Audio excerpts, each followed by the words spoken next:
Palestinians in Gaza protest against Israel's crippling blockade.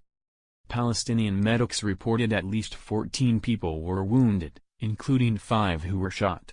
Hundreds of Palestinians have demonstrated near the Israeli separation barrier in the southern Gaza Strip, calling on Israel to ease a crippling blockade, days after a similar gathering ended in a deadly crackdown. The demonstration wrapped up without a repeat of Saturday's violence after Hamas, which governs the besieged Strip, kept the crowds from approaching the separation wall. Shortly after the demonstration ended, Hamas officials announced that the territory's key border crossing with Egypt was partially reopening on Thursday.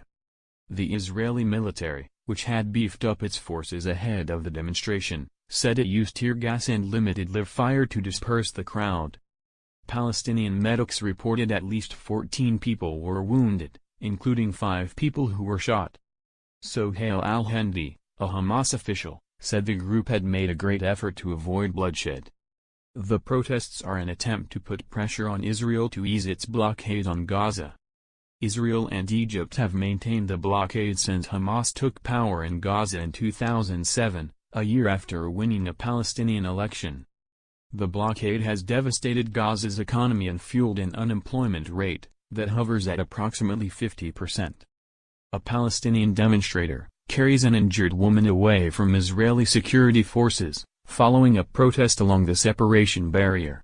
Palestinian demonstrators run from tear gas fired by Israeli security forces along the border fence. A Palestinian demonstrator raises a national flag during the protest along the separation barrier in the southern Gaza Strip. Protesters run and take cover from tear gas fired by Israeli soldiers.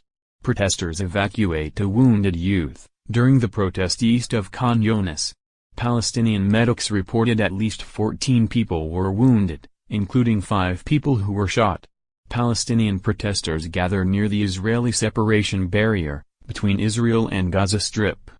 The Israeli military, which had beefed up its forces ahead of the demonstration, said it used tear gas and limited live fire to disperse the crowd.